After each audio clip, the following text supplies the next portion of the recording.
What if Meghan Markle never gave birth to baby Archie, and the entire world was fooled by a carefully staged royal illusion?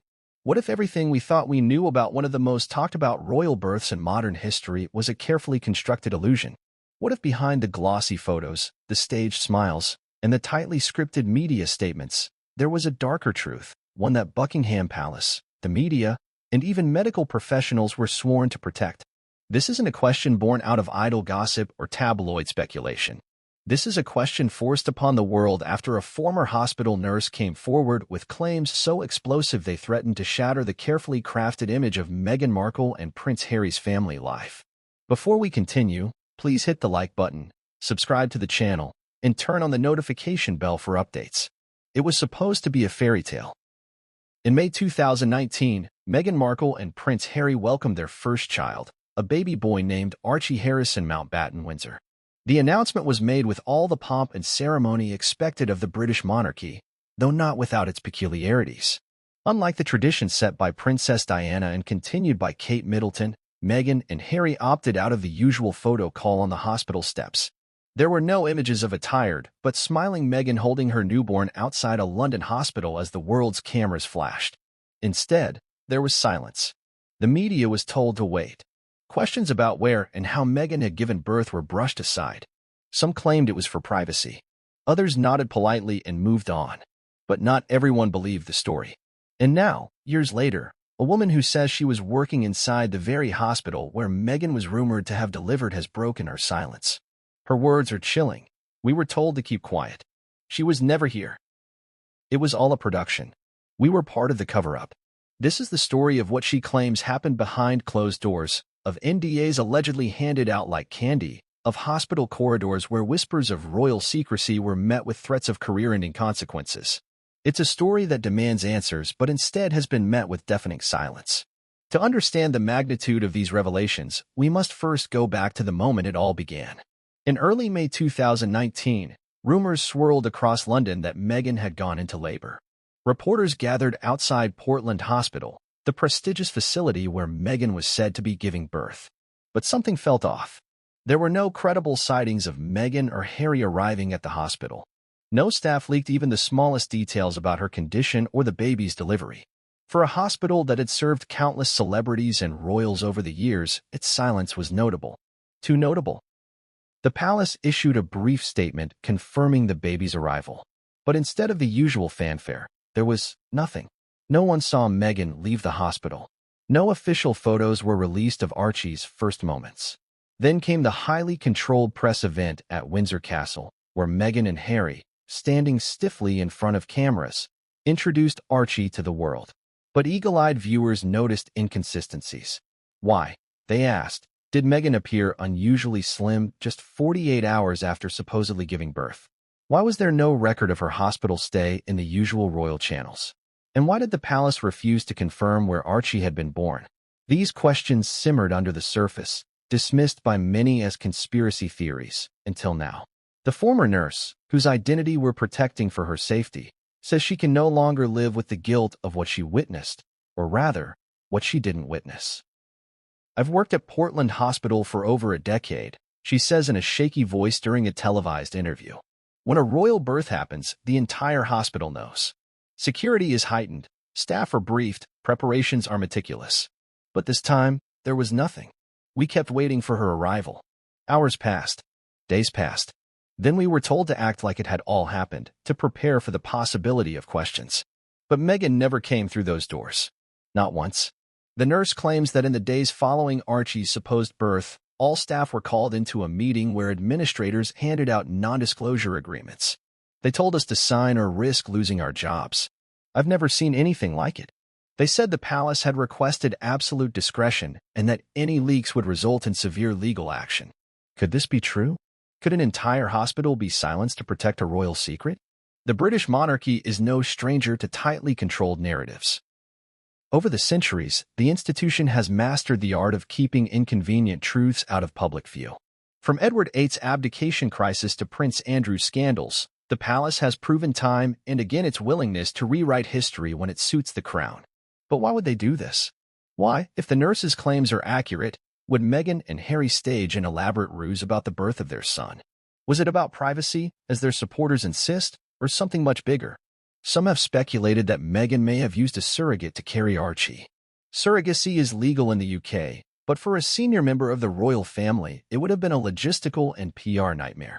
The palace has strict protocols about lineage, succession, and heritage. A surrogate birth, though perfectly acceptable in the modern world, might have stirred a storm of controversy in the ancient institution of the monarchy. Others suggest an even more disturbing possibility: that the palace wanted to avoid scrutiny of Meghan's pregnancy for reasons still unknown. The former nurse's testimony raises more questions than answers. She speaks of sleepless nights, haunted by the feeling that she was complicit in a deception on a global scale. Every time I see a photo of Meghan holding Archie, I wonder if I'm looking at the truth, or a lie we were all forced to accept. If what she says is false, why hasn't the hospital categorically denied her allegations? If what she says is true, why has no one else come forward until now? In the coming sections, we'll examine the evidence, or lack thereof, surrounding Archie's birth. We'll dig into hospital records, royal protocols, and the media's strangely muted response. We'll explore how NDAs are used to bury uncomfortable truths and ask whether this former nurse's claims could finally unravel one of the monarchy's most tightly held secrets. But first, let's confront the timeline of events on that fateful day in May 2019. Because to understand how such a secret could be hidden, we must first understand the very moment it was born. And if this story is even partly true, then everything we thought we knew about Archie's entry into the world, about Meghan and Harry's fairy tale, may be nothing more than smoke and mirrors. The world had waited with bated breath for the arrival of the newest royal baby. May 6, 2019, was supposed to be a day of joy and celebration, a day when centuries-old traditions would meet modernity in the form of Prince Harry and Meghan Markle's firstborn child. And yet, instead of jubilation, there was confusion. Instead of transparency, there were shadows. The birth announcement of Archie Harrison Mountbatten Windsor didn't just raise eyebrows. It ignited a storm of speculation that has never fully settled. To truly understand the scale of this unfolding controversy, we must go back to that day and dissect every detail, every moment, and every official statement that was given to the public. What emerges is a picture that is far from clear and far from comforting. The palace's initial announcement was surprisingly subdued. At 2:40 p.m. on May 6, 2019, Buckingham Palace released a statement saying Meghan had gone into labor early that morning. Just hours later, another statement followed, this time confirming the birth of a healthy baby boy. At 5:26 a.m., royal correspondents scrambled to report the news, yet there was an unmistakable undercurrent of confusion in their voices. Many had been camped outside the usual royal birthing locations, Portland Hospital and St. Mary's Hospital's Lindo wing. But there had been no movement, no flashing convoys, no sign that a duchess in labor had passed through those doors. Traditionally, royal births are events steeped in ritual and visibility. When Princess Diana gave birth to Prince William and later Prince Harry, the world watched as she and Prince Charles proudly posed with their newborns on the steps of the Lindo wing. The same tradition was upheld by Kate Middleton, who made public appearances mere hours after giving birth to each of her 3 children. For decades, the Lindo wing steps had been the backdrop of royal history in the making. Yet this time, the scene was conspicuously absent.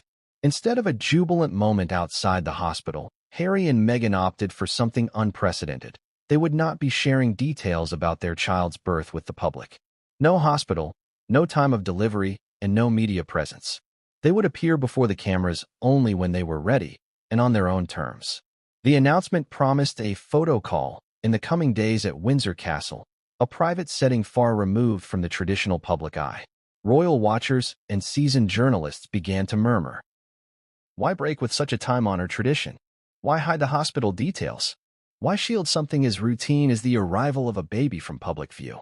To the Sussex's supporters, it was a natural assertion of their right to privacy, a bold move away from the suffocating scrutiny Meghan had endured during her pregnancy. But to others, it didn't add up. Even before Archie's birth, there had been speculation about Meghan's pregnancy. Her bump, observers claimed, seemed to change in size and position in different photographs.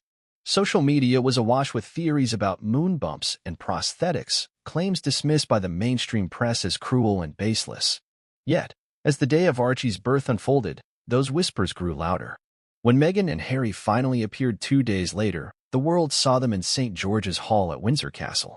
Meghan, dressed in a white sleeveless dress, cradled her swaddled newborn with a smile. Harry stood by her side, beaming with pride. The moment was beautiful, yet oddly sterile. There were no sounds of cheering crowds, no hospital backdrop, no frantic photographers jostling for position. Instead, it was a carefully curated press opportunity.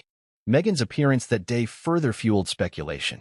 For a woman who had supposedly given birth just 48 hours earlier, she looked remarkably slim, her midsection barely showing the typical signs of postpartum swelling.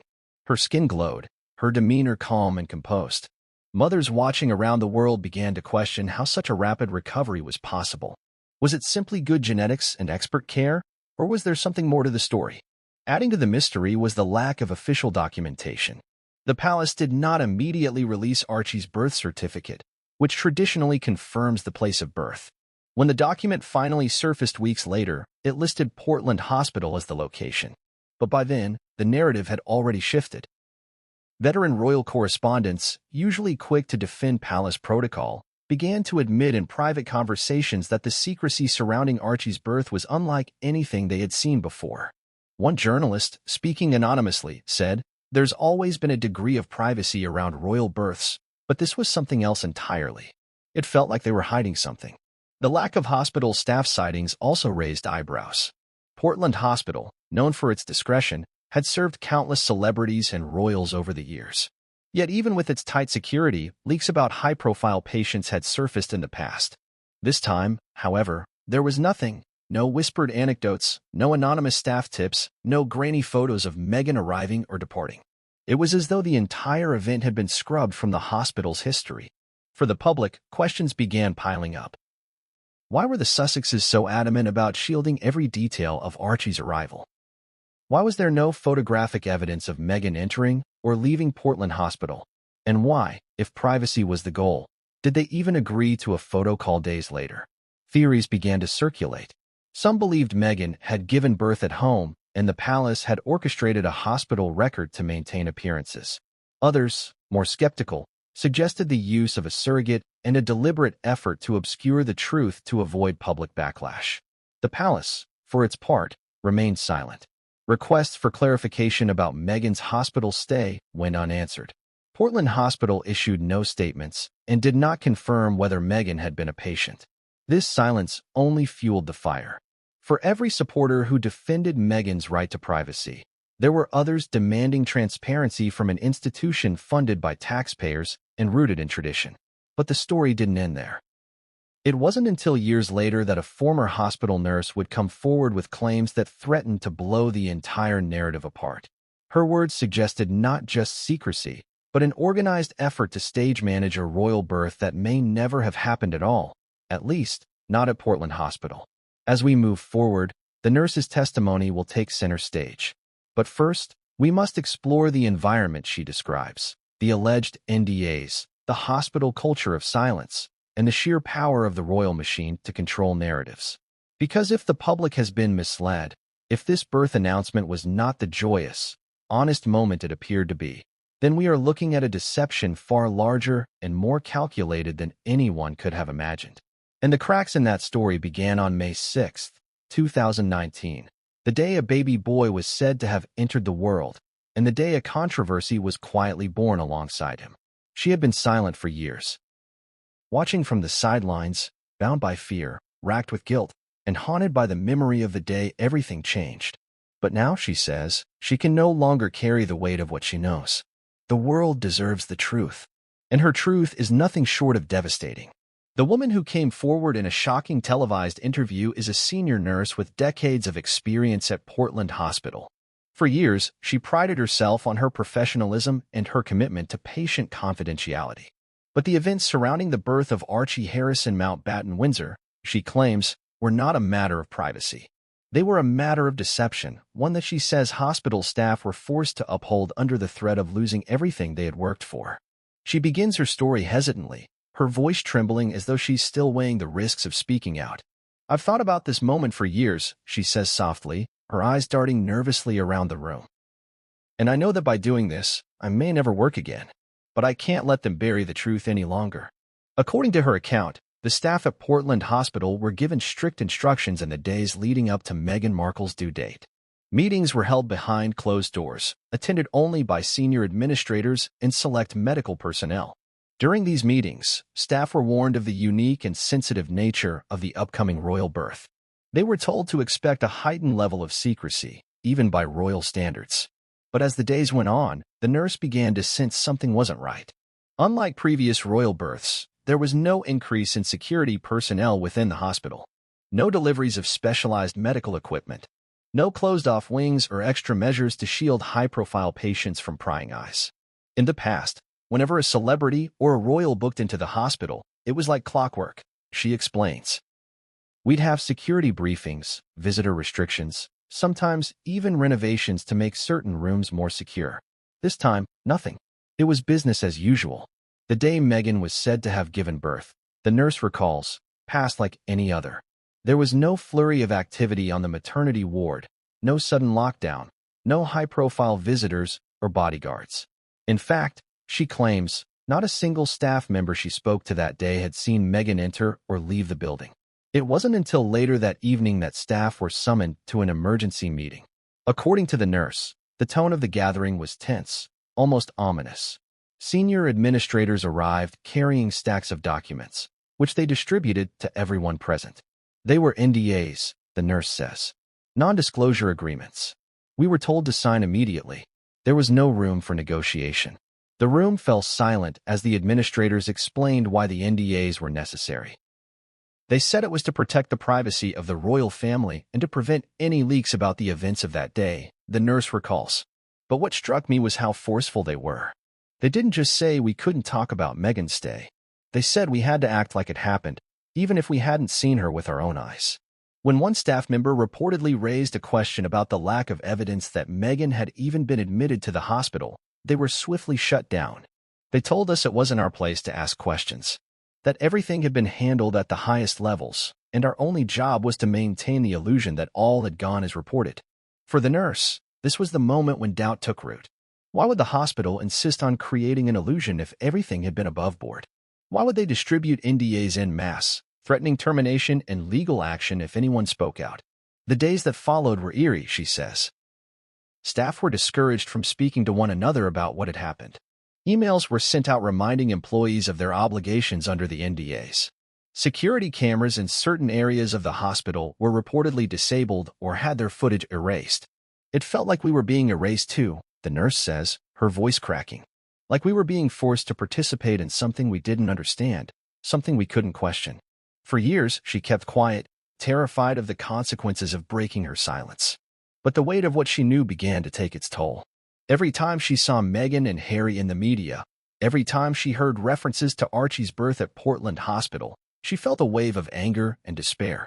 It wasn't just about the royal family, she insists. It was about us, about how we were used, manipulated, and silenced. Her decision to speak out was not made lightly.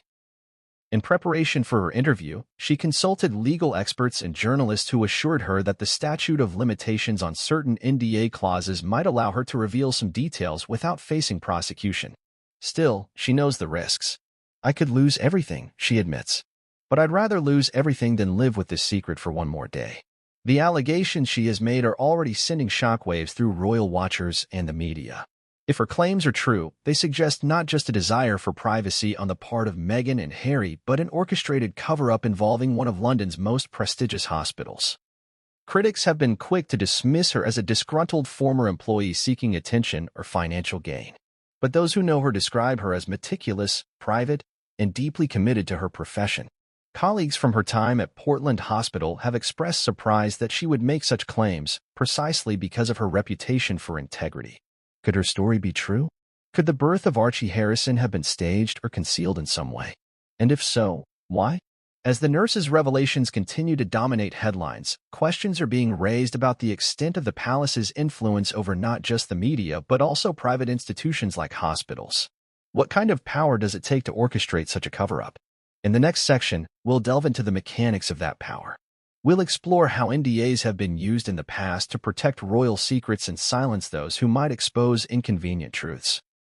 We'll also investigate whether Portland Hospital could plausibly have participated in such an elaborate deception, and what it would mean if they did.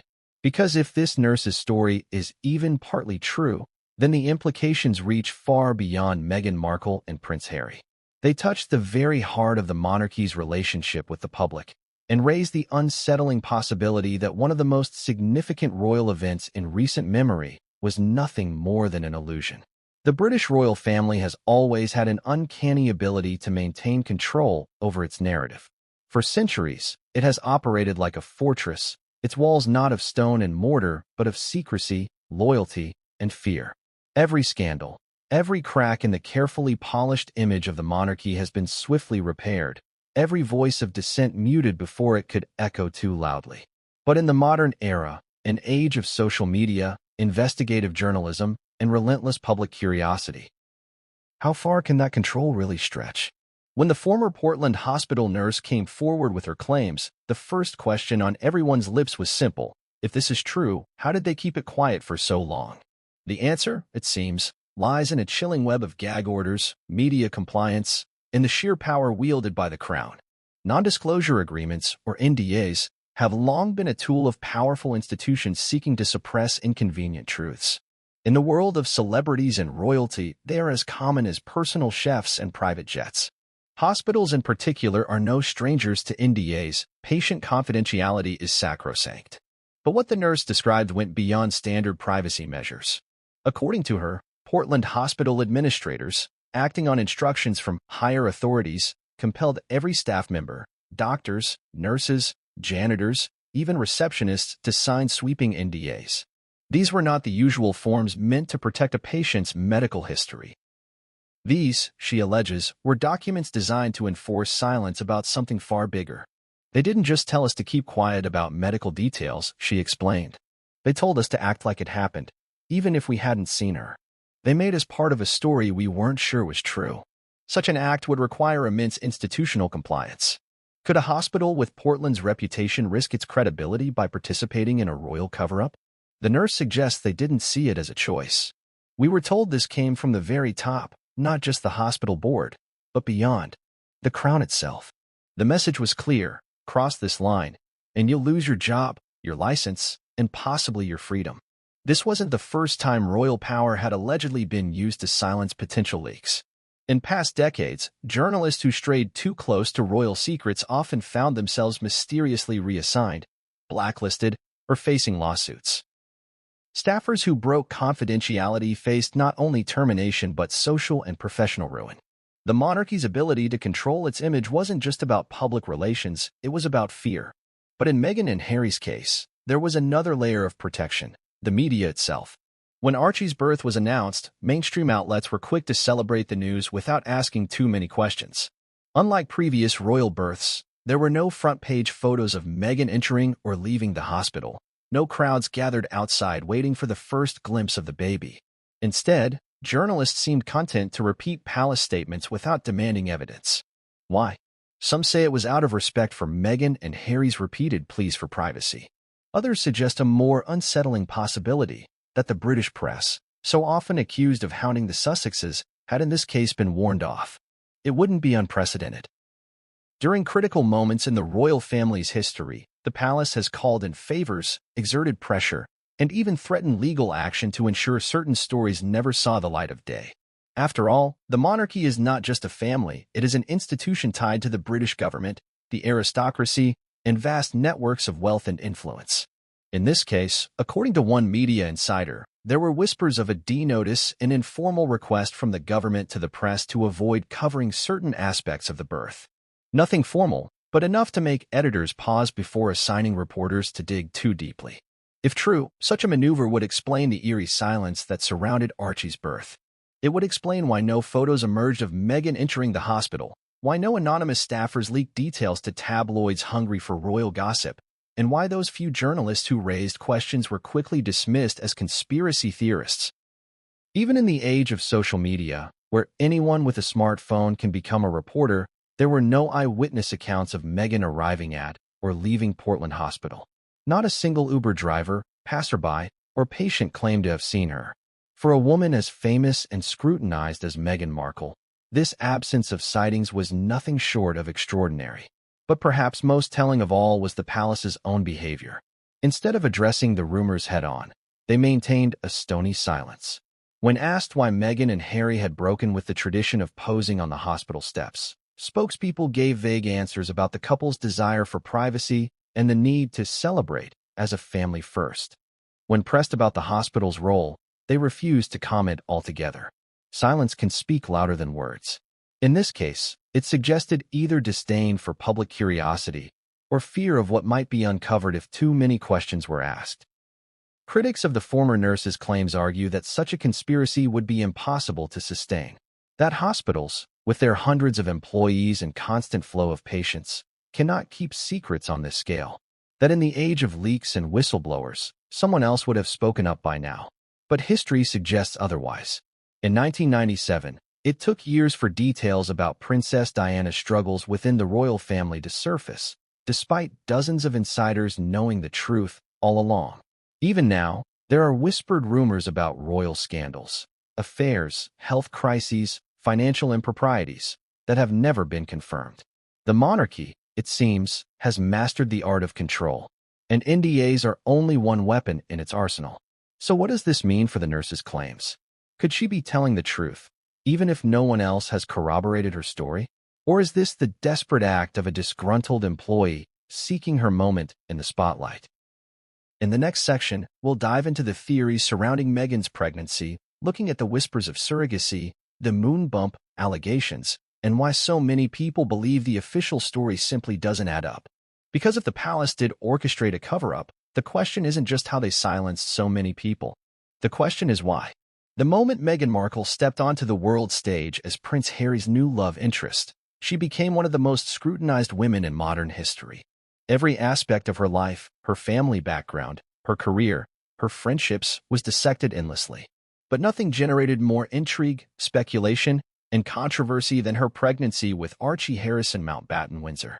While millions of royal watchers celebrated the arrival of the newest Windsor, a parallel narrative was brewing, one that questioned whether Meghan had carried the child at all. At the heart of this storm are whispers of surrogacy, secret arrangements, and a palace desperate to control the narrative. It sounds outlandish at first, a conspiracy too far-fetched to believe. And yet, when you trace the timeline of events, examine the inconsistencies, and listen to the voices of those who dared to ask uncomfortable questions, the story begins to take on a chilling plausibility. Surrogacy is not uncommon in the modern world. Celebrities from Kim Kardashian to Nicole Kidman have chosen this path for various personal and medical reasons. In many cases, it's celebrated as a compassionate, life-affirming choice. But within the British monarchy, a centuries-old institution obsessed with lineage and appearances, surrogacy could be seen as deeply problematic. For the royal family, tradition is not just a preference, it is the bedrock of their survival. Any deviation from it risks shaking the already fragile public trust in their legitimacy.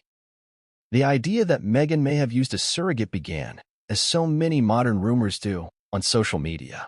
Observers began posting videos and photographs of her during public engagements, pointing to inconsistencies in the size, shape, and movement of her baby bump. In some images, her stomach appeared pronounced and round. In others, it seemed almost flat. In one now infamous clip, Meghan is seen crouching down to greet a child, and her stomach appears to fold or ripple unnaturally under her dress. The video went viral, sparking a wave of accusations that she was wearing a moon bump, a prosthetic belly designed to mimic pregnancy. Mainstream media dismissed these claims as cruel and unfounded. Royal commentators labeled them as part of a broader pattern of racist and misogynistic attacks against Meghan. And to be fair, the Duchess had indeed endured relentless abuse from certain corners of the press. But for many, the inconsistencies in her appearance were too strange to ignore. Take, for instance, the photographs of Meghan during her baby shower in New York. Paparazzi captured her in a chic black ensemble, her stomach appearing relatively small. Yet days later, in the UK, she was photographed in a tight-fitting gown with a noticeably larger bump. Was this merely the result of different camera angles and clothing styles? Or was something more elaborate being concealed? Those who believe in the surrogacy theory point to Meghan and Harry's actions during the pregnancy as further evidence. Unlike previous royal mothers-to-be, Meghan did not appear to undergo the same level of medical supervision from the royal household's doctors. Reports circulated that she had dismissed the Queen's own team of gynecologists in favor of a private team whose identities were never fully disclosed. Then there's the secrecy surrounding the birth itself. As previously explored, the palace refused to disclose the hospital where Meghan delivered. There were no photos of her entering or leaving Portland Hospital, no staff leaks, no witnesses. Instead, a carefully orchestrated photo call at Windsor Castle presented Archie to the world 2 days later. To supporters of the surrogacy theory, these actions were not about privacy, but about hiding the truth. They argue that Meghan and Harry were determined to present the birth as though Meghan had carried Archie herself, fearing that admitting to surrogacy would create a constitutional crisis. It's worth noting that the British monarchy does not have explicit laws barring the use of surrogates. But succession laws, rooted in centuries-old traditions, could complicate matters. If Archie had been born via surrogate, would he still be in line to the throne? Legal experts disagree, but the question alone would be enough to cause turmoil within the royal household. Of course, there are alternative explanations for the inconsistencies. Pregnancies can look different on different women. Bumps can shift and change size depending on posture, clothing, and other factors. Meghan's decision to use her own medical team could have been a bid for independence, not secrecy. And her and Harry's desire for privacy was entirely understandable given the harassment they had endured from the press. Still, for those who doubt the official story, these explanations are not enough. They point to how the palace has handled past scandals, often opting for obfuscation rather than transparency. If Meghan had used a surrogate, would the palace have told the public, or would they have spun an alternate narrative to protect the family's image? Adding fuel to the fire are the testimonies of insiders, whispered off the record to journalists and bloggers. One royal aide reportedly remarked it was all a performance. But the family was determined to make it look real. Another source claimed that discussions about surrogacy had taken place behind closed doors months before Archie's birth. And then there's the former nurse's explosive revelation. Her account dovetails with what surrogacy theorists have long suspected, that Meghan never set foot in the hospital on the day of Archie's birth and that staff were forced to sign NDAs to maintain the illusion. If her claims are true, they lend new weight to the idea of a surrogate birth. But why would Meghan and Harry go to such lengths? Supporters of the theory argue that it wasn't just about public perception. It was about survival within the royal family itself. A surrogate birth, even if perfectly legal, might have been seen by traditionalists as unacceptable. Meghan, already under intense scrutiny, may have felt that her only option was to play the role of the glowing expectant mother, lest she and her child be ostracized entirely. Opponents of this theory are quick to dismiss it as baseless and cruel. They argue that the constant speculation about Meghan's body and her pregnancy is rooted in racism and sexism. They point to the lack of concrete evidence, no documents, no whistleblowers beyond the nurse, no irrefutable proof that a surrogate was involved. Yet the questions persist, and the palace's silence on the matter has only deepened the mystery. In the next section, we will explore Meghan and Harry's stated reasons for their intense desire for privacy and ask whether those reasons were as straightforward as they appeared. Was it really about shielding their child from the public eye? Or was it a calculated strategy to prevent the truth from emerging? Because if these theories hold any truth at all, the story of Archie's birth is not just about a family's choice. It's about an institution willing to bend reality to protect its own, and a public left wondering what else they've been lied to about. From the very beginning, Meghan Markle and Prince Harry made it clear that they intended to do things differently. When they announced their engagement, when they planned their wedding, and most certainly when they prepared for the arrival of their first child, the couple emphasized their desire for privacy. To their supporters, this insistence on privacy was a refreshing assertion of independence in a family that has often treated its members like public property. To their critics, it was the first warning sign that something wasn't right. And when the time came for the birth of Archie Harrison Mountbatten Windsor, this tension between privacy and public expectation would reach its breaking point. In the royal family, privacy is a delicate and often illusory concept. For generations, the monarchy has operated in a strange paradox. It is both a private family and a public institution. Royal births, in particular, have always been seen as moments of national significance. From the announcement of a pregnancy to the first glimpse of the newborn, these events are staged with meticulous care. Not just for the benefit of the family, but for the millions of people who see the royal family as a symbol of continuity and tradition. Princess Diana understood this. which is why she famously stood on the steps of the Lindo Wing at St. Mary's Hospital in 1982, holding a newborn Prince William in her arms while the world's cameras clicked. Kate Middleton followed suit decades later, appearing on the same steps with each of her 3 children mere hours after giving birth. These appearances were carefully choreographed moments of accessibility and symbolism. They told the public, "We are your royals, and this child is your future king or queen." But Meghan and Harry didn't see things that way. In April 2019, a month before Archie's birth, the couple announced that they would not be sharing details about their child's arrival. The official statement from Buckingham Palace read, "Their Royal Highnesses have taken a personal decision to keep the plans around the arrival of their baby private. They look forward to sharing the exciting news with everyone once they have had an opportunity to celebrate privately as a new family." To some, this seemed reasonable.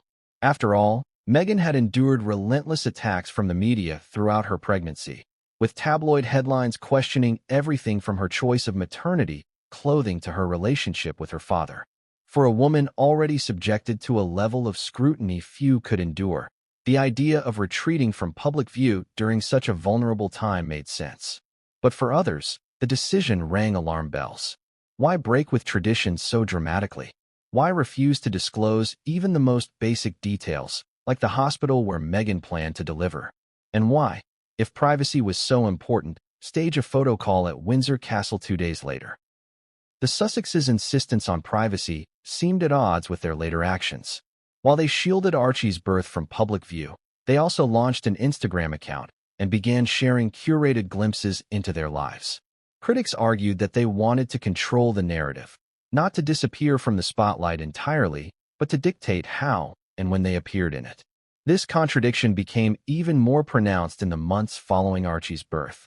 The couple sued multiple British tabloids for invasions of privacy, while simultaneously signing deals with Netflix and Spotify worth millions of dollars. To their detractors, this was proof that Meghan and Harry's cries for privacy were less about protecting their family and more about monetizing their fame on their own terms. But what if there was another reason for their secrecy, one even more troubling? Supporters of the former hospital nurse's claims argue that Meghan and Harry's desire for privacy was not merely about shielding their newborn from the press. Instead, they suggest it was a carefully calculated strategy to prevent anyone from discovering that Meghan may not have been pregnant at all. If this theory holds any weight, then the couple's actions take on a new and sinister significance. The refusal to allow photographers near the hospital, the tightly controlled Windsor photo call, the delayed release of Archie's birth certificate, all could be seen as part of an elaborate attempt to create the appearance of a conventional royal birth where none had occurred.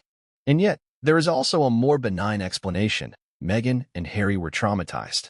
From the moment Meghan joined the royal family, she faced an unrelenting barrage of negative press.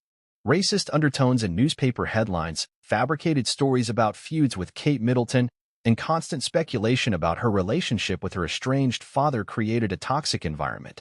By the time she was pregnant with Archie, Meghan may have felt that the only way to protect herself and her child was to shut the world out entirely. Prince Harry's own experiences would have reinforced this decision. Haunted by memories of his mother's tragic death and furious at the press for its role in her demise, Harry has long been wary of media intrusion. In interviews, he spoke of his determination to avoid history repeating itself with Meghan. To him, the idea of presenting his wife and newborn to a mob of shouting photographers may have felt like a betrayal of everything he'd sworn to protect. But even if their motives were pure, their execution left much to be desired. By breaking with tradition so dramatically, Meghan and Harry inadvertently fueled the rumors they were trying to avoid. In the absence of transparency, speculation flourished. The couple's defenders argue that this is a reflection of the public's entitlement. Why, they ask, should Meghan and Harry be forced to parade their baby before the cameras just to satisfy a curious world? Why shouldn't they be allowed to have a private moment as a family? But others counter that privacy is a luxury the royals surrendered long ago. As beneficiaries of taxpayer funding and symbols of national identity, they are expected to follow certain protocols. When they refuse, it doesn't just seem like a breach of tradition. It feels like a breach of trust. And so the debate rages on. Were Meghan and Harry's actions a courageous stand against an intrusive media culture, or were they a smokescreen for something they desperately wanted to hide? In the next section, We will examine royal birthing protocols in detail and compare Meghan's decisions with those of her predecessors. Because to understand how Archie's birth might have deviated from tradition, we must first understand what tradition demands, and why any deviation, however minor, could spark a crisis within the House of Windsor. For centuries, royal births have been governed by strict protocols and carefully choreographed traditions. These rules are not mere suggestions. They are the scaffolding that holds up the monarchy's image of stability, continuity, and legitimacy. When a future heir is born, every step is meticulously planned, every detail scrutinized to reassure the public that the royal line remains unbroken. Deviating from these long-established customs isn't just a matter of personal choice. Within the House of Windsor, it can feel like a rupture in the very fabric of royal life. To understand why the secrecy surrounding Archie's birth became such a flashpoint, we must first examine what should have happened, according to tradition. Only then can we begin to see why Meghan and Harry's approach was viewed by some as alarming, and why others suspect it might have been a cover for something far more consequential. Historically, royal births have been public affairs, not in the literal sense of inviting the masses into the delivery room, but in their openness and visibility. For much of history, royal mothers even gave birth in front of witnesses to ensure there was no question of the baby's parentage. This practice, which dates back to fears of illegitimacy and swapped infants, was only abandoned in the 20th century when medical advances and a changing culture allowed royal mothers more privacy. Yet even after those extreme measures faded into history, other traditions endured. When Queen Elizabeth II gave birth to her children, she was attended by the royal household's medical team and the Queen's own personal obstetrician. Births were officially registered, and the public was informed promptly. These weren't mere formalities. They were public demonstrations that the monarchy could be trusted, that nothing about the succession was in doubt. Princess Diana, though a modernizer in many ways, adhered to these traditions in 1982 when she gave birth to Prince William. She chose to deliver at the Lindo wing of St. Mary's Hospital, a private facility in London, but even then, the world watched as she and Prince Charles stood on the hospital steps cradling their newborn. The same scene repeated in 1984 with Prince Harry. Decades later, Kate Middleton followed suit with remarkable consistency. For each of her 3 children, George, Charlotte, and Louis, she appeared before the cameras on the steps of the Lindo wing just hours after giving birth. The images of Kate, radiant in her post-birth glow, became iconic, reinforcing the narrative of a young, dutiful family ready to inherit the throne one day. But Meghan and Harry's choices broke sharply from this precedent. First, there was the matter of medical supervision. Unlike her predecessors, Meghan reportedly declined the services of the Queen's medical team. Instead, she assembled her own private team, whose identities were not disclosed to the public. To many, this seemed a small but significant breach of protocol. Why reject doctors who had served royal mothers for decades? Was it an assertion of independence, or was there another reason to keep medical details under wraps? Then there was the handling of the birth announcement itself. On the morning of May 6, 2019, Buckingham Palace released a brief statement that Meghan had gone into labor. Hours later, another statement declared that she had safely delivered a healthy baby boy at 5:26 a.m. But there were no details about where the birth had taken place, no confirmation of who had attended, and no indication of when Meghan had been admitted or discharged from the hospital. This departure from tradition was not received kindly by everyone. Many royal watchers were left wondering, if Meghan and Harry had nothing to hide, why were they being so secretive? Adding to the confusion was the delay in presenting the newborn to the world. Instead of the traditional hospital steps photo, the couple announced that they would introduce their son at Windsor Castle 2 days later. When they finally appeared, Meghan's appearance, calm, composed, and notably slim for a woman who had supposedly given birth less than 48 hours earlier, raised more questions than answers. For supporters of the couple, these choices were empowering. Meghan was taking control of her own narrative, refusing to be reduced to a spectacle for a media that had often vilified her. But for critics, they were signs of a deeper problem. Within royal circles, protocols exist not just for their own sake, but to prevent scandal. When rules are broken, speculation is inevitable. Could Meghan and Harry have chosen such an unorthodox approach because they were hiding something? Even the official registration of Archie's birth did little to quell the rumors. When the certificate was eventually released, it listed Portland Hospital as the place of birth and Meghan's occupation as Princess of the United Kingdom. But skeptics noted that no photographic or eyewitness evidence supported her admission to the hospital. Was this an administrative formality designed to maintain appearances, or proof that everything had been above board all along? The answer remains elusive. What's clear is that by abandoning royal birthing traditions, Meghan and Harry inadvertently opened the door to questions about Archie's birth, questions that have only grown louder with time. In the next section, we will examine the role of the media in this unfolding drama. Why did the press, usually so aggressive in pursuing royal stories, remain curiously silent about the inconsistencies surrounding Archie's birth? Was it out of respect for privacy, or were other forces at play, keeping journalists from asking the questions the public wanted answered? From the moment Meghan Markle entered the royal family, the British press fixated on her every move. Her relationship with Prince Harry, her fashion choices, her strained ties with her father, nothing was too personal or off-limits for the tabloids. Yet, when it came to one of the most significant royal events in recent memory, the birth of her first child, a strange and unsettling silence seemed to settle over the media landscape. In the days leading up to and following Archie's birth, seasoned royal correspondents and news organizations that had built their reputations on getting inside stories suddenly fell in line. They repeated palace press releases word for word. They accepted the narrative they were given without pushing for additional details or evidence.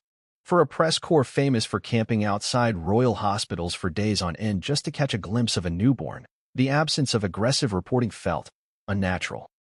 Why did the media, known for its insatiable hunger for royal scoops, seemingly agree to play along with the couple's carefully crafted narrative?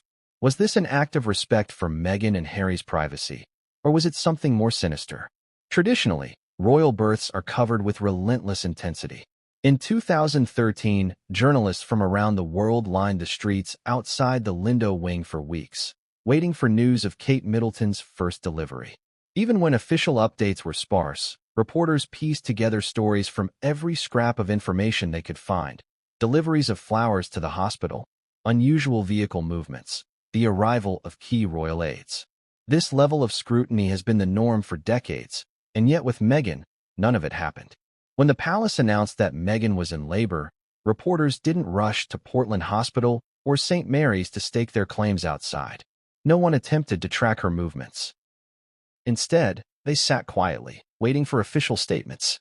Hours later, when the palace revealed that Archie had been born, there were no reports of nurses or patients at Portland Hospital spotting Meghan. No stories from passers-by who had glimpsed her entering or leaving the building. Not a single grainy photo from a long-lens camera appeared in the tabloids. This absence of reporting is especially remarkable when you consider how fiercely competitive the British media is. Editors and reporters are always looking for an edge, always trying to be first with a story. Yet in this case, it was as if an invisible barrier had been erected, keeping them at bay. Some say the explanation is simple. The press, chastened by years of accusations of harassment, chose to respect Harry and Meghan's wish for privacy. In interviews, Harry had spoken about his hatred of the press, blaming them for his mother's death and vowing to protect his wife and child from similar treatment. The British media, wary of public backlash, may have decided not to repeat past mistakes. But others aren't so sure. Rumors began to circulate among media insiders that powerful forces had intervened to suppress coverage. One theory suggested that the palace had issued a D-notice, an informal request from the government asking news outlets not to report on a sensitive issue. Such notices are rare and usually reserved for matters of national security. Could one have been used to shield Meghan and Harry during this delicate time? Journalists who had previously reported aggressively on the Sussexes' lives suddenly fell silent. Even tabloids like The Sun and the Daily Mail, known for their intrusive coverage, printed only the bare minimum about Archie's birth. When asked why they weren't digging deeper, one senior editor reportedly told a colleague, "We've been told to leave this alone for now." Then there's the question of the nurse's testimony. When her allegations broke years later, they should have triggered a media feeding frenzy. Instead, most outlets either ignored her claims or dismissed them as conspiracy theories without investigating further. Why were so few journalists willing to look into her story? Some argue that the answer lies in the media's complicated relationship with the monarchy. While tabloids often appear to attack the royals, they are also heavily dependent on access to palace sources for stories. Editors who push too hard risk being frozen out of future royal briefings or denied interviews and photo opportunities. "The palace doesn't need to issue threats," said one anonymous reporter. "All they have to do is stop returning your calls. In this business, access is everything." It's also worth noting that Harry and Meghan themselves had a strained relationship with the press during this period. They filed lawsuits against multiple publications for breaches of privacy. The threat of legal action may have discouraged even the boldest reporters from pursuing stories about Archie's birth. But for skeptics, none of this explains the total absence of leaks.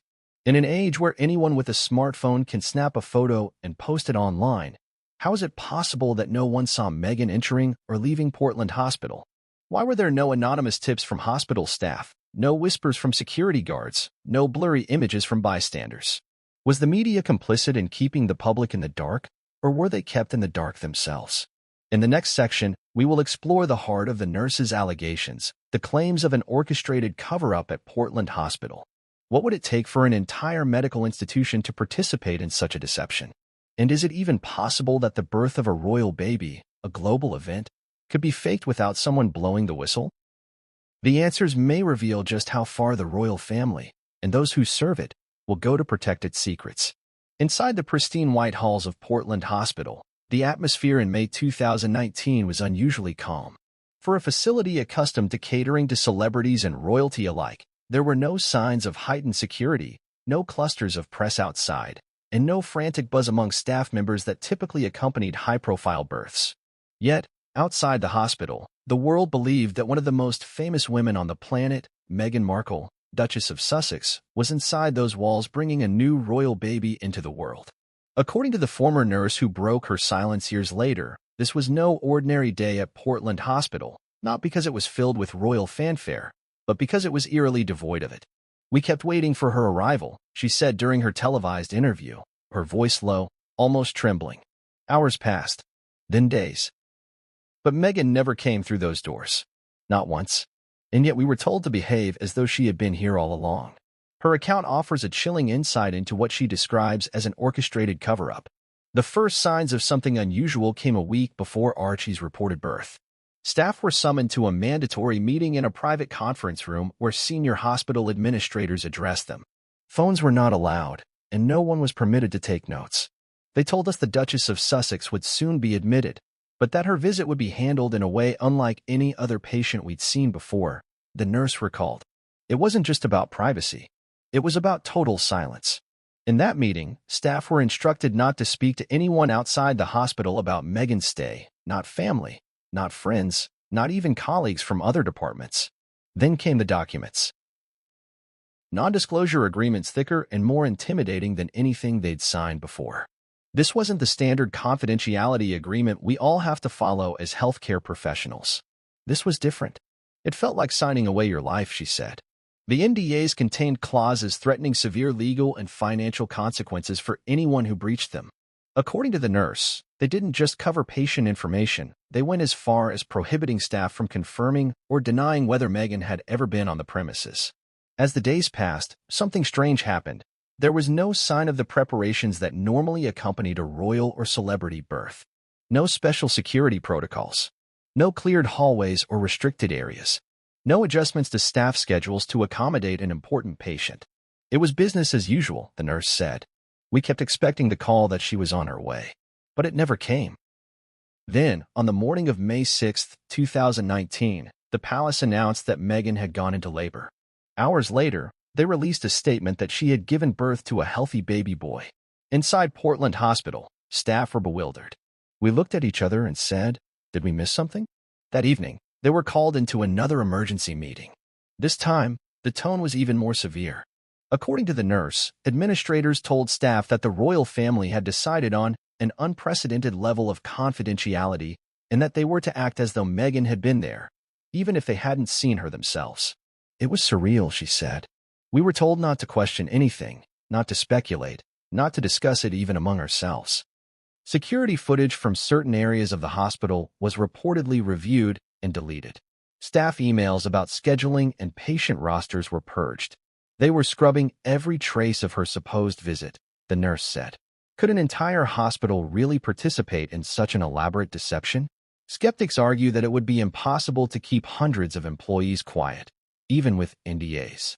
Yet history is littered with examples of powerful institutions suppressing uncomfortable truths. Supporters of the nurse's claims point to Portland Hospital's reputation for discretion. Known as the go-to facility for London's elite, it prides itself on protecting the privacy of its patients. But this level of secrecy, if true, suggests something far beyond standard confidentiality. How could the palace orchestrate such a cover-up? The answer lies in its influence and reach. The royal family has deep connections within Britain's power structures. Government agencies, law enforcement, legal firms, and even healthcare providers. If a directive came down from the highest levels, few institutions would dare to defy it. It wasn't about protecting a patient, the nurse insisted. It was about protecting an illusion. The idea of an illusion raises troubling questions. Was this about Meghan's privacy, or was it about concealing the possibility that she never gave birth to Archie at all? To this day, the palace has refused to comment on these allegations. Portland Hospital has issued no statements and has not confirmed or denied that Meghan was ever a patient. This silence only fuels speculation. Those who dismiss the nurse's account argue that no conspiracy on this scale could remain hidden for long. But supporters counter that fear is a powerful silencer. We were terrified, the nurse admitted. We knew that if we spoke out, we'd be sued, destroyed professionally, and maybe worse. If the nurse's claims are true, they point to a level of royal control over public perception that is deeply unsettling. What else might the palace be hiding? In the next section, we will explore how the public reacted to these allegations and why, even years later, opinions about Meghan and Archie's birth remain bitterly divided.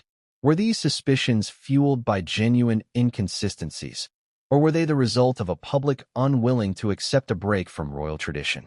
The answers could determine whether this story is remembered as the greatest royal scandal of the century, or the greatest smear campaign ever orchestrated against a modern duchess. The allegations of a royal cover-up sent shockwaves far beyond Buckingham Palace and Portland Hospital. As the former nurse's claims began to circulate, the public's reaction was as explosive as it was divided. Across social media platforms, television debates, and dinner tables worldwide, people were asking the same burning question. Could it be true? Could one of the most famous couples on earth have orchestrated such a deception? For some, the idea was immediately dismissed as outlandish. Loyal supporters of Meghan and Harry rushed to their defense, calling the nurse's story a cruel fabrication and accusing the media of amplifying baseless conspiracies.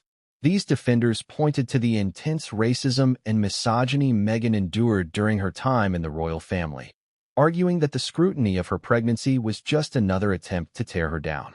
"This is disgusting," one Twitter user wrote in response to a news article about the allegations. "Meghan has been through enough. People need to leave her and her child alone." But others weren't so sure. On platforms like Reddit and YouTube, entire communities began dissecting the timeline of Archie's birth, poring over photographs, interviews, and public appearances for clues. They questioned the lack of hospital photos, the delay in presenting Archie to the world, and the tightly controlled media narrative. "It's not about hating Meghan," wrote one commenter on a popular royal forum. "It's about the fact that things don't add up. Why was this birth handled so differently from every other royal birth in modern history? Why the secrecy?" Some even created elaborate video compilations highlighting what they saw as inconsistencies in Meghan's baby bump. Clips of her walking, sitting, and bending over were slowed down and analyzed frame by frame. In one widely shared video, Meghan's stomach appeared to fold in an unnatural way as she crouched to greet a child. To believers in the conspiracy, this was proof of a moon bump, a prosthetic belly meant to simulate pregnancy. Others questioned why there were no eyewitness accounts of Meghan at Portland Hospital. "We live in the age of smartphones and 24/7 media," said a popular YouTuber in a viral exposé. If Meghan was really there, someone would have seen her. Someone would have snapped a photo. But there's nothing. Not one shred of independent evidence. The divide between believers and skeptics quickly grew wider. Mainstream media outlets, wary of being accused of promoting conspiracies, largely avoided covering the allegations in detail. When they did mention them, it was often with derision. Headlines used words like bizarre, fringe, and unfounded. Television pundits mocked the idea that a royal birth could be faked, calling it internet nonsense and another chapter in the never-ending war against Meghan. Yet the story refused to die. In private conversations, even some royal correspondents admitted that the circumstances around Archie's birth were unusual. One veteran journalist, speaking anonymously, said, "I don't believe the surrogate rumors, but I'll admit the palace handled the whole thing badly."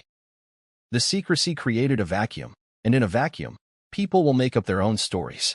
The nurse's claims gave new life to these stories. For those already skeptical of the Sussexes, her account was the missing piece of the puzzle. It seemed to confirm what they had suspected all along, that Meghan never gave birth to Archie, and that the palace had gone to extraordinary lengths to protect the secret. But for others, the nurse herself became the focus of scrutiny. Was she telling the truth? Was she motivated by a desire for justice, or was she seeking fame and fortune? Meghan's supporters questioned her credibility, pointing out that she had no hard evidence, no photos, no documents, no recordings. "This woman is either lying or being manipulated," said one prominent pro-Sussex commentator. It's unbelievable that people are so eager to believe the worst about Meghan. The controversy also reignited discussions about race, privilege, and the role of the monarchy in modern Britain. Some argued that the surrogate theory would never have gained traction if Meghan had been white. Others countered that the royal family's obsession with appearances and tradition made such a cover-up plausible. Caught in the middle of this storm was Archie himself. For the first time in royal history, the legitimacy of a child's birth was being openly questioned. Supporters of Meghan and Harry called this cruel and damaging, warning that the rumors could have long-lasting effects on the young boy. Yet the questions kept coming. Why did Meghan and Harry refuse to name the doctors who attended the birth? Why did Portland Hospital not confirm her stay, even in vague terms? Why did the palace not issue a stronger denial when the surrogate rumors first emerged? In the absence of definitive answers, speculation thrived. For some, it was a matter of curiosity. For others, it became an obsession. In the next section, we will examine the legal implications of these allegations. Could Meghan and Harry sue over the nurse's claims? Could the nurse face legal consequences for breaking her NDA? And what does this controversy reveal about the power and the limits of royal influence in the modern world? Because as the debate rages on, one thing is clear. The truth about Archie's birth remains one of the most polarizing and enigmatic mysteries in royal history. The explosive claims surrounding Meghan Markle's alleged absence from Portland Hospital on the day of Archie's birth have not only ignited public outrage and speculation but also opened a complex legal minefield. As the former nurse's revelations dominate headlines and fuel an already raging debate, a pressing question emerges: could Meghan and Harry take legal action to silence these allegations? And what, if any, legal consequences could the nurse face for breaking her non-disclosure agreement? To understand the legal implications, we must first examine the royal couple's history with litigation. Meghan and Harry are no strangers to the courtroom. Over the past few years, they have launched a series of high-profile lawsuits against media organizations for breaches of privacy and defamation. Most notably, Meghan successfully sued the Mail on Sunday for publishing extracts of a private letter she had written to her estranged father. The case was widely publicized and seen by many as a statement of intent. The Sussexes would no longer tolerate media intrusion or false narratives. If the nurse's claims are false, they represent a direct attack on Meghan's integrity, her reputation as a mother, and even Archie's legitimacy. In such a scenario, it would seem almost inevitable that Meghan and Harry would seek legal redress. Defamation laws in the UK are notoriously strict, offering strong protection to individuals whose reputations have been damaged by false statements. A successful lawsuit could not only silence the nurse but also deter others from repeating or amplifying her claims.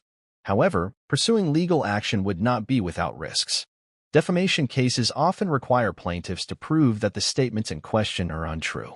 This could mean Meghan and Harry would be forced to provide evidence of Archie's birth, such as medical records or testimony from healthcare professionals. Doing so might expose details of their private lives they have worked so hard to shield. It would also risk reigniting public interest in the controversy, keeping the story alive in the media for months or even years. There is also the question of jurisdiction. While Meghan and Harry are based in the United States, the nurse's statements were reportedly made in the UK, meaning British defamation laws would apply. Yet, Given the global nature of the allegations and the couple's international profile, legal experts suggest they could also file suits in multiple jurisdictions, including the U.S., where defamation laws are less favorable to public figures. For Meghan and Harry, the decision to sue or not to sue would be as much about optics as legal strategy. Taking the nurse to court could be seen as an attempt to intimidate and silence a whistleblower, especially if her claims turn out to have elements of truth. On the other hand, doing nothing might be interpreted by critics as tacit admission that they have something to hide. But what about the nurse herself? If her story is fabricated, she could face devastating legal consequences. In addition to a defamation suit from Meghan and Harry, she could be sued by Portland Hospital for breaching her non-disclosure agreement. NDAs are legally binding contracts, and violating one can lead to significant financial penalties, career-ending blacklisting, and even criminal charges in extreme cases. However, the nurse has maintained that her decision to speak out was driven by a moral obligation to tell the truth. She claims that the NDA's staff were forced to sign at Portland Hospital were coercive and designed to protect a false narrative rather than patient privacy. If her allegations are true, she could potentially argue in court that the NDA is unenforceable because it was used to cover up misconduct or deception. Legal experts are divided on how such a case would play out. Some argue that the courts would uphold the NDA unless the nurse could provide incontrovertible evidence of wrongdoing on the part of the hospital or the royal family. Others suggest that the mere suggestion of a cover-up involving public figures of Meghan and Harry's stature might be enough for a judge to allow her testimony. Adding another layer of complexity is the role of Portland Hospital. If the nurse's claims are true, and the hospital participated in a cover-up, its leadership could face investigations, lawsuits, and irreparable damage to its reputation. However, the hospital has so far refused to comment on the matter, neither confirming nor denying Meghan's presence on the day in question. This silence has only fueled speculation about what they may or may not be hiding. Then there's the issue of public perception. In cases involving high-profile figures, legal victories don't always translate into moral ones. If Meghan and Harry sue and win, their supporters will hail it as proof of their innocence. But their critics may still cling to the belief that a cover-up occurred, arguing that the courts were manipulated by royal influence and wealth. As for the nurse, her fate hangs in the balance. If her story is true, she may be remembered as a courageous whistleblower who risked everything to expose a royal deception. If it's false, she could become the target of a relentless legal and media campaign to destroy her credibility and livelihood. In the next section, we will explore what these allegations mean for Archie himself. If the rumors are proven false, how will he grow up knowing that millions once doubted his very existence? And if there is even a grain of truth to the nurse's claims, what could it mean for his place in the royal family and the line of succession? Because this isn't just a story about Meghan and Harry. It's a story about a child caught in the crossfire of public fascination, royal tradition, and a scandal that refuses to die. In a bombshell televised interview, a senior nurse from London's prestigious Portland Hospital claims Meghan Markle was never admitted to give birth, and that staff were silenced with powerful gag orders to act like it happened. Her chilling words, "It was all a production. We were part of the cover-up." Tonight, we uncover the shocking details behind this explosive revelation, the secret NDAs allegedly used to keep hospital workers quiet, and ask, if this is true, what does it mean for the royal family and for Archie himself? Stay with us as we investigate the story that could rewrite royal history.